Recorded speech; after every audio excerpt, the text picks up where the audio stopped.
And now viewers, on to the capital city. Delhi has announced stricter measures to curb the rising air pollution, with the city set to bar non-BS6 vehicles from entering the national capital starting December 18th.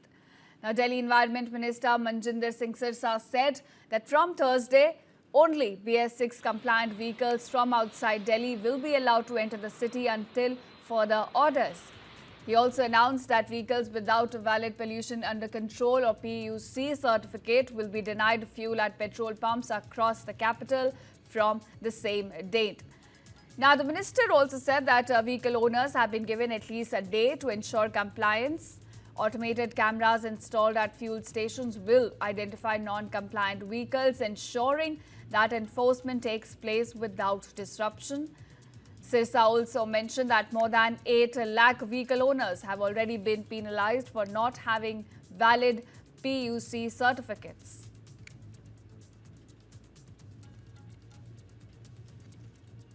मैं दिल्ली के लोगों को ये 2-3 बातें और बताना चाहता हूं, जो आपको सख्ती से निर्देश आपको मानने होंगे। एक तो दिल्ली के अंदर जिसके पास PUCC सर्टिफिकेट नहीं होगा, उसको कल का दिन बाकी है, परसों से उसको पेट्रोल पंप पर तेल नहीं मिलेगा। जिनके पास पोल्यूशन सर्टिफिकेट नहीं है, जिन्होंने PUCC अपना नहीं कराया, उनको केवल एक दिन कल के दिन की उनको मिल रहा है। कल के बाद ऐसे व्हीकल्स को पेट्रोल पंप पे फ्यूल नहीं मिलेगा। उनको ऑनलाइन कैमरे से चेक करेंगे। जो जिसके पास नहीं होगा वो झगड़े ना करे, उसको फ्यूल नहीं मिलेगा। दिल्ली के लोगों को साफ हवा चाहिए, इसलिए आपको भी उसके ऊपर अपनी जिम्मेवारी से अपनी व्हीकल का PUCC करवाना चाहिए। ये दिल्ली के लोगों को मेरा आग्रह है। Now, Delhi Minister also apologized to the people of the city over rising pollution. He said that it is impossible for any elected government to reduce AQI in just 9 to 10 months. Delhi के अंदर मैं average AQI की बात, जैसे मैंने पहले भी कहा था, हर महीने हम बेहतर देने में कामयाब हुए। मैं दिल्ली के लोगों से माफी मांगता हूं, इतना कहना चाहता हूं, 9-10 महीनों में कोई सरकार आपको पूरा का पूरा पोल्यूशन को साफ कर सके, ऐसा असंभव है। लेकिन मैं दिल्ली वासियों आपको बताना चाहता हूं, आम आदमी पार्टी की सरकार जो बेईमानी करके चल कर गई है, हमने उससे बेहतर करके हर दिन का AQI कम करा है, और इसी तरह अगर कम करते जाएंगे तो ही दिल्ली को साफ हवा देनी संभव है। ये 12-10 साल की आम आदमी पार्टी की बीमारियां, 11 साल की और 15 साल की कांग्रेस की बीमारी जो है, जो अभी राहुल गांधी और प्रियंका गांधी जी मास्क लगाकर कहने की बातें कर रहे हैं। मैं राहुल और प्रियंका जी से पूछना चाहता हूं, कहां थे आपके मास्क पिछले साल? पिछले साल इससे ज्यादा पोल्यूशन था, पिछले साल इससे ज्यादा गंदे दिन थे। पिछले साल आज के दिन भी अगर हम बात कर रहे हैं तो 380 AQI था। लेकिन ना राहुल गांधी आपको दिखे, ना प्रियंका गांधी दिखे, क्योंकि ये आम आदमी पार्टी के लाभ आप लोग मिले हुए लोग थे, और आज इनको ये सब बातें याद आई हैं। बिल्कुल पोल्यूशन दिल्ली में है। पोल्यूशन की बीमारी दिल्ली के कारण बच्चों की सेहत के ऊपर खात्मा कर रही है, नुकसान कर रही है, लेकिन ये बीमारी आम आदमी पार्टी की हमें दी हुई है।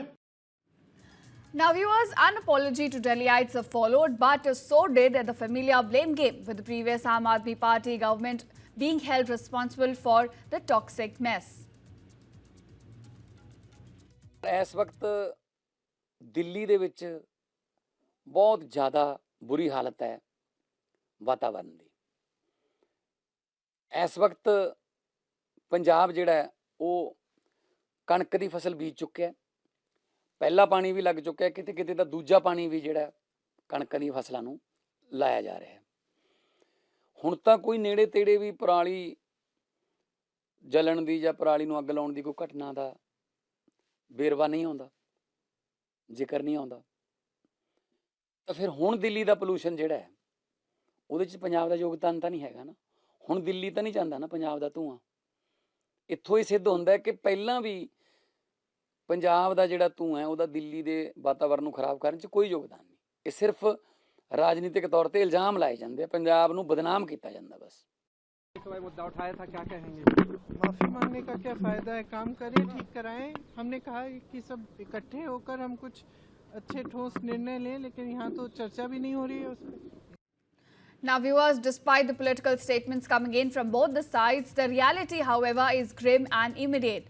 According to the CPCB data, pollution levels across the capital still remain alarming.